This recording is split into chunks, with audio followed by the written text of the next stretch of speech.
Bon, on vient d'arriver, ça fait 3 heures qu'on est à Narine, à chercher l'hôtel que j'avais réservé. Fait que c'est ici. Ça fait que c'est super. Une belle grande chambre. C'est ce qu'on voit de notre fenêtre, là. Un beau tableau.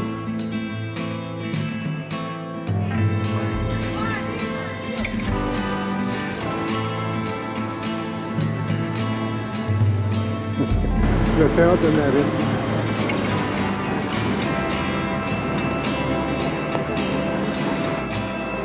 La gare d'autobus.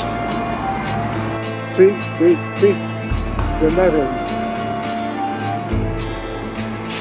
On vient entre autres pour récupérer notre permis, là, parce que près de la frontière chinoise, c'est obligatoire d'avoir le permis. Et en arrière, ce qu'on voit en arrière, là, c'est les montagnes. Narine est entourée de montagnes.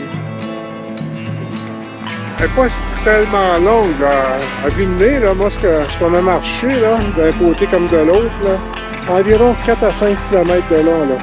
La ville est un demi-kilomètre peut-être au maximum de chaque côté.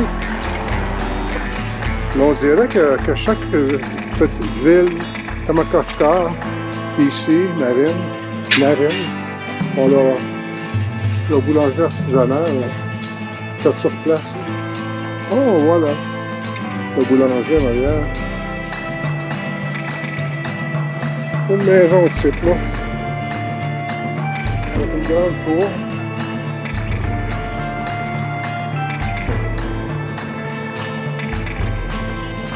Bonjour, bonjour!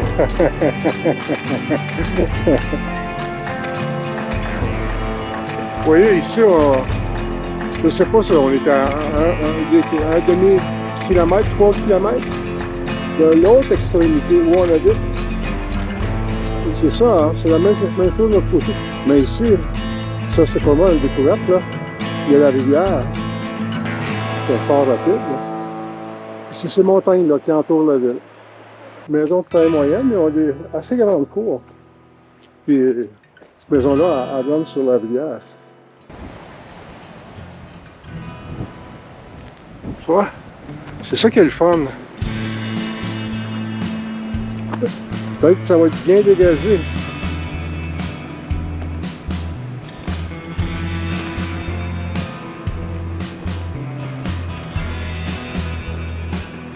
Voilà.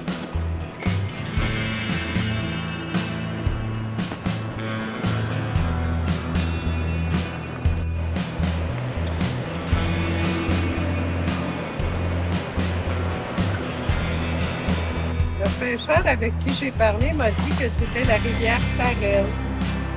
La rivière Farel. La rivière Farel. Il allait pêcher là-dedans, oui. Ben oui, il y a la chacane. Eh oui, il était prêt pour partir. Je me demande quel poisson. Ah, le poisson de la rivière Farel, on peut le dire. Puis on voit les traces de chenilles. Fait que la compagnie de ciment qui est là ramasse le gravier quand la rivière sort de son lit, là, elle transporte ça aussi. Fait que c'est comme une mine d'or à ciel ouvert. Mais ils sont rendus là, c'est parfait.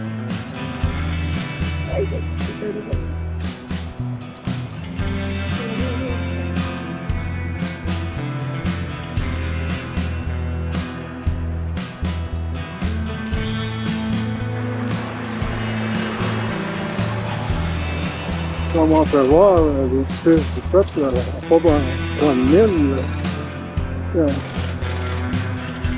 Ici, l'édifice marqué en haut, là, c'est construit en 1983. Donc, c'est le régime communiste, c'est le régime des Russes. C'est assez difficile de m'imaginer vivre ici, là. Pour y faire quoi, là, tu sais.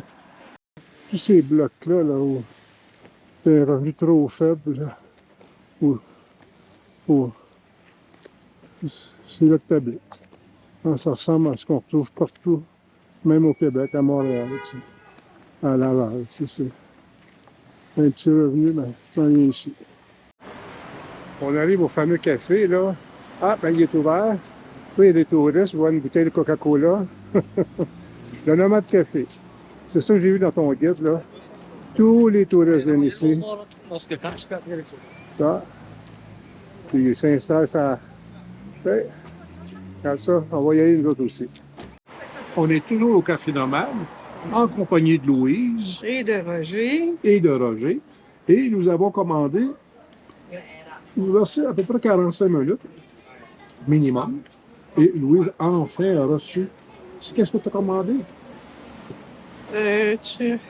Poulet. Ou bosserai. Bye-bye. Noodles. En tout cas, bon, on dit que l'image vaut mille mots. Ici, ça va être vraiment le cas. C'était très bon. Bon. Ça, c'est bon, ça. J'ai hâte de voir ta fricassée. Chose. Au moins, elle fume avec du riz. Pas du tout à quoi je m'attendais.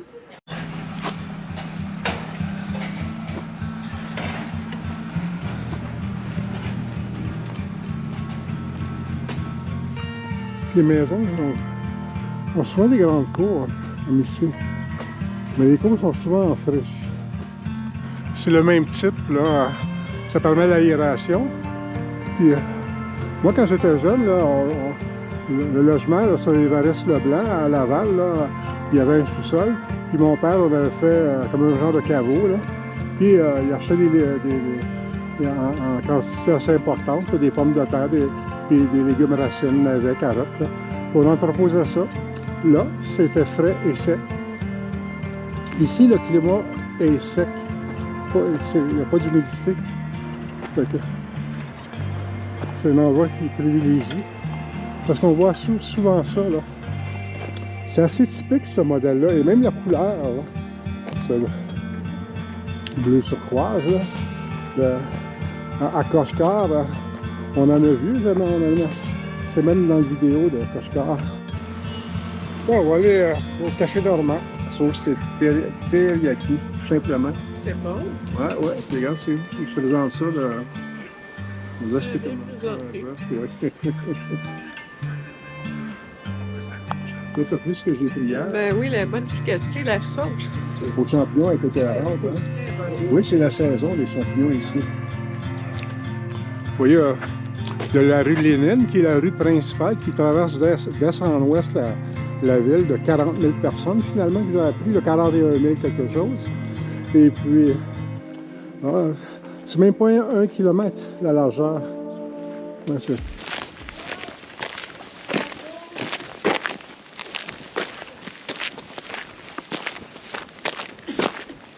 Ah, ici, ça... Oh non, les portes sont là.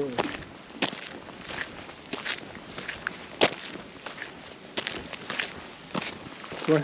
Comme je t'ai dit, hein, quand je lui lisais, ça m'a permis de rester un peu moi-même et de continuer à me chercher, tu sais.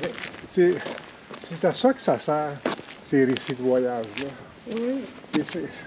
C'est continuer à te chercher. Oui, on va faire comme un petit bilan de notre séjour à Naryn, c'est notre dernier jour. Ouais. Hein, on est venu ici pour aller faire deux sorties, hein, 2 excursions. Une aller à Tash Rabat, puis l'autre au lac Kulsu. Qu'est-ce que tu as pensé de ton séjour ici? Ah, la première qu'on a vue, tu veux dire? Oui. Ça, c'était une forteresse. Ah, c'était pas... Une forteresse. Ah oui, il y avait une forteresse. C'est pour ça qu'elle était en ruine, parce que c'est pas des pierres, c'est pas des briques qui ont été chauffées dans une cheminée, là. C'est des briques qu'on a fait sécher au soleil, hein. À la forteresse, tout s'est écroulé à l'intérieur, puis il reste seulement certains des murs. Oui. C'est comme des fantômes, dans le fond, ces murs. Ce que j'ai aimé là, dans les deux, ben, surtout pour se rendre, à Tash Rabat, le chemin, là, les montagnes, là, puis on se promène sur serpente. C'est tellement beau. Moi, j'ai beaucoup aimé ça. On n'a pas vu le lac, mais ce que j'ai aimé, c'est voir le côté gigantesque des montagnes avec la neige au col. Et puis, c'est abrupt, c'est des montagnes assez sauvages. Oui. Et puis, il y avait une belle petite rivière qui serpentait. Fait que ça donnait un cachet assez sauvage, mais magnifique aussi. Parce qu'au sujet de Kulsuk, Nous, on a passé par la CBT pour les deux endroits, là. La CBT pour avoir un chauffeur, là, un taxi avec un chauffeur, Ouais. il connaît parfaitement les lieux. Puis surtout, à Coulsou, ça prend un permis. Fait que le chauffeur, ça lui en prenait un. Tu peux pas prendre un chauffeur comme ça sur la rue, là. Ouais. Parce qu'il ne pourra pas rentrer dans le parc. Ouais. Fait que nous, à CBT, on a payé le prix qu'il fallait pour aller à 1 heure de marche du lac. Mais lui, le chauffeur, quand on est revenu, il ne savait pas. Fait qu'il nous a laissé, comme si on avait payé le prix ordinaire, à 2 heures de marche. Ben moi, là, c'était beaucoup trop pour moi. Hein, Louise aurait pu sans doute le faire. Pour moi, parce qu'il y avait déjà des montées, des descentes. Ouais. Et puis là, on arrivait, là, c'est comme une face de singe, là. Il fallait descendre c'était assez abrupt. Puis après ça, tout de suite, remonter quelque chose de très raide, là. Le long du chemin, ce que j'ai surtout aimé, c'est de voir les troupeaux d'élevage de chevaux et de voir des vrais yaks. Oui, oui, Ça, ce qu'on voit rarement, là. Fait que ça, c'est des belles petites vaches, des grosses vaches, avec un poil qui est très, très long, oui. avec des cornes. Ça, on peut dire, c'est parce qu'on n'a pas été capable, moi, j'ai pas été capable de monter. Quand on est revenu, à un moment donné, il y avait un vacher, hein, un cow-boy, qui ramenait un troupeau d'une centaine de yaks. Et puis moi, on était coupés en deux. Louise, quand elle marche plus vite, on avait le troupeau entre les deux.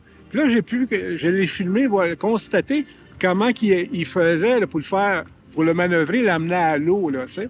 Moi, C'est vraiment génial d'être là. Ouais, moi, pour ma part, ce que j'ai aimé aussi, c'est voir ces hommes, ces cavaliers-là à cheval qui amènent des troupeaux de chevaux en pleine nature avec Ouais.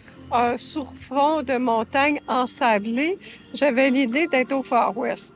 Puis Vraiment, ça me donnait l'idée d'être au Far West, mais au Kyrgyzstan.